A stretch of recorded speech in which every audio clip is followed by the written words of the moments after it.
नागपुर के श्रीमड़का गांव से लेकर थाने के आमड़े गांव तक तकरीबन 701 किलोमीटर लंबे हम कह सकते हैं कि लंबी सड़क जिसका नाम है समृद्धि महामार्ग, या यूँ कहें कि हिंदू हृदय बाला साहब ठाकरे महामार्ग, उसका आज आखिरी चरण की शुरुआत होने जा रही है। और इस वक्त हमारे साथ कुछ लोग इस वक्त मौजूद हैं जो पिछले कई सालों से इस महामार्ग के उद्घाटन होने का इंतज़ार कर रहे थे। अब जब ये महामार्ग पूरी तरीके से आम जनता के लिए बहाल कर दिए जाने वाला है तो उनके चेहरे पे किस तरह से खुशी है, उनसे जानने की कोशिश करते हैं कि भाई साहब ये बताइए कि आज महामार्ग का ये उद्घाटन हो रहा है, 701 किलोमीटर है और तकरीबन 10 जिलों से गुजर होकर जाएगी, क्या फ़ायदा होगा, कितने समय में पहुंचेंगे और कैसे? मैं महाराष्ट्र में किसानों का काम करता हूं।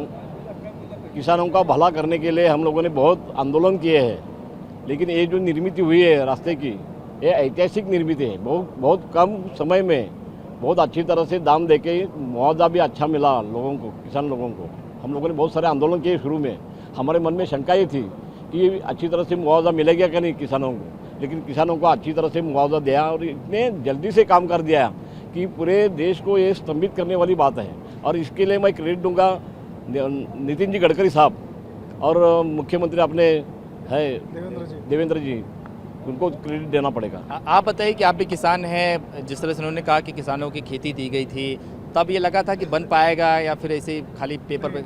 हमें एक अभिमान की बात यह है कि यहाँ जो समृद्धि महामार्ग बना हिंदू हृदय सम्राट बाला साहब ठाकरे नाम का, लेकिन ये मार्ग भी समृद्ध दिखता है, लेकिन यहाँ जो किसानों ने खेती दी वो खेती के लिए जो मुआवजा मिलना चाहिए तो साहब ने कह दिया, वो इतना समृद्ध रीति से मिल गया कि किसान भी समृद्ध हो गया। और अपनी ज़मीन जाने के बाद भी किसान खुशी से ये ज़मीन देकर ये मार्ग के लिए अभी देख रहा है। बहुत बड़ा मार्ग है और हमारे इगतपुरी बॉम्बे से मराठवाड़ा विदर्भ, ये जो प्रवास में जो 2-2 दिन जाते थे वो 9-10-6 घंटे के दरमियान मुंबई से नागपुर तक जाने वाला ये रास्ता बहुत बढ़िया बन गया है।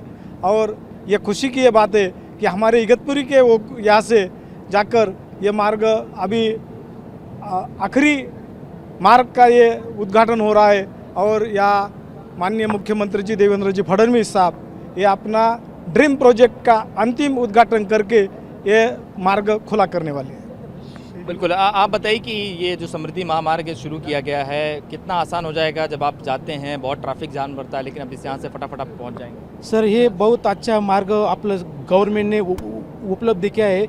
हमारी शेतकरी की मांग है कि सरकार ने जो अपना जो सर्विस इंटरचेंज डिक्लेयर किया है और 18 कृषि समृद्धि केंद्र डिक्लेयर किया है, उन्होंने अपना जो दूसरे टप्पे के जो उद्घाटन हुआ नहीं नागपुर में, पहले टप्पे के जो अपने जो पंतप्रधान महोदय नागपुर में आए थे, उन्होंने डिक्लेयर किया था कि वो जो रोड के आजू बाजू में जो 18 कृषि समृद्धि केंद्र है ये हम चालू करेंगे 2016 तक।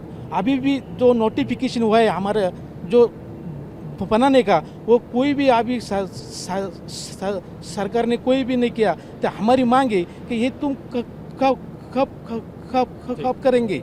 और आप बताइए कि ये शुरू हो चुका है, हिंदी में क्या? आप बताइए कितने शुरू हो चुका है समृद्धि महामार्ग, कितना आसान हो जाएगा एक स्थान से दूसरे स्थान जाने के लिए, नागपुर आने के लिए, मुंबई जाने के लिए, इगतपुरी आने के लिए?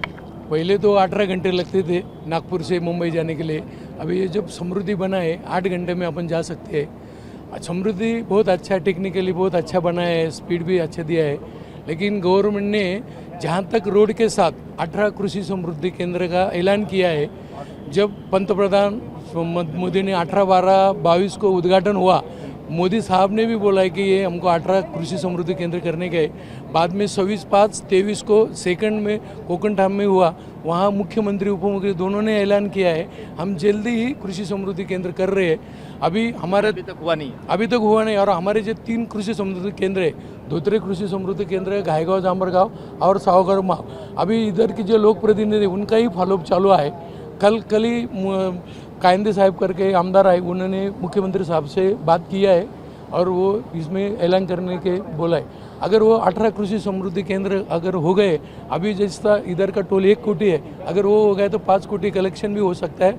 और हमारा शेतकरी का वो जो बोलते हैं उप मुख्यमंत्री साहब कि गेम चेंजर प्रोग्राम है, तो हमारा सच्ची में हमारे में बदल हो जाएंगे शेतकरी में। अगर कृषि समृद्धि केंद्र नहीं होता है तो हमारी तो नुकसान हो गई, ज़मीन तो निकल गई, लेकिन समृद्धि केंद्र अगर नहीं हुआ तो हमारे शेतकरी का बहुत नुकसान हो रहा है। क्या करेंगे अगर नहीं दिया सरकार ने? आप बातें तो क्या आंदोलन वगैरह करेंगे? नहीं, क्या आंदोलन करते हैं? हम आंदोलन करने वाले में से नहीं है, हम शासन को सहकार्य करने वाले लोग हैं।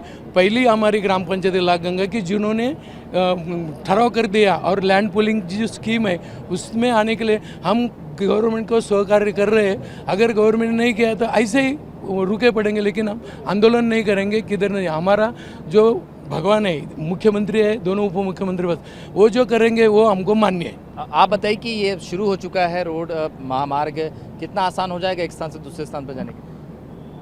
रोड जो चालू है ना, पहले तो 20-22 घंटे लगते थे, अभी 6 घंटे में लोग जाए मुंबई तक जा सकते हैं नागपुर से। लेकिन रोड का जो ज़्यादा फ़ायदा है, जब आजू बाजू में जो स्मार्ट सिटी बनाने वाले हैं वो जब होंगे ना तब वो फ़ायदा होने। स्मार्ट सिटी बोल तो रहे हैं, लेकिन आपको लगता है कि ये इलाके में बनने में बहुत वक्त लग जाएगा? स्मार्ट सिटी हुआ तो ही फर्क पड़ने वाला है। स्मार्ट सिटी अगर हुआ ना तो ही आजू बाजू इलाके में फर्क पड़ने वाला है। उम्मीद है कब तक हो? क्योंकि ये 10 साल हो गए इसे भी बनते बनते। उम्मीद बोलो तो अगर उन्होंने मन में ठान लिया, जैसा लाड़की बहन का योजना थी, 4 बजे विधानसभा में बोले, 7 बजे जीआर निकाला। हमारी 3 मांगे कि जैसे ही रोड को 2.5 पट दिया वैसा एक 2.5 पट हमको एक 60,000 रुपये बागायती रेट और पाइपलाइन, ये तीनों मांगे। और इसका 10 साल का खर्चा भी निकाला तो 80 कोटी के आगे खर्चा जाता नहीं, वो भी हमने प्रशासन को प्रोड्यूस किया हुआ है। बहुत बहुत शुक्रिया। बताइए।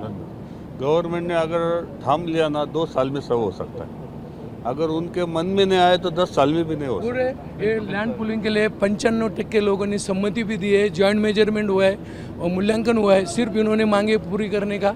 अगर आज जीआर निकाला तो कल से करार हो सकते हैं। जी बिल्कुल बिल्कुल। देखिए ये समृद्धि महामार्ग 701 किलोमीटर तकरीबन 10 जिलों से होते हुए 300 से ज़्यादा गाँवों के बीच होते गुजरते हुए जा रही है। लेकिन इन ग्रामीणों का एक ही मांग है कि जो ज़मीनें ली गई थी या जो किसानों को वादा किया गया था उसे भी पूरा करें। इसके अलावा स्मार्ट सिटी बनाने की बात कही थी। लेकिन ये सब विकास की बातें हैं, जब चुनाव आते हैं वादे किए जाते हैं, लेकिन जब चुनाव खत्म हो जाते हैं तो भूल जाते हैं। हालांकि अब इसे शुरू तो किया गया है, अब देखना होगा कि कब ये स्मार्ट सिटी की जो बात कही जा रही है उसकी बात जो है विधान भवन में बातें कही जाती है या सीएम के जो अधिकारी हैं, मंत्री में जो सरकार में भी बैठे लोग हैं वो इसके ऊपर बात करते हैं। ये देखना बड़ा दिलचस्प होगा।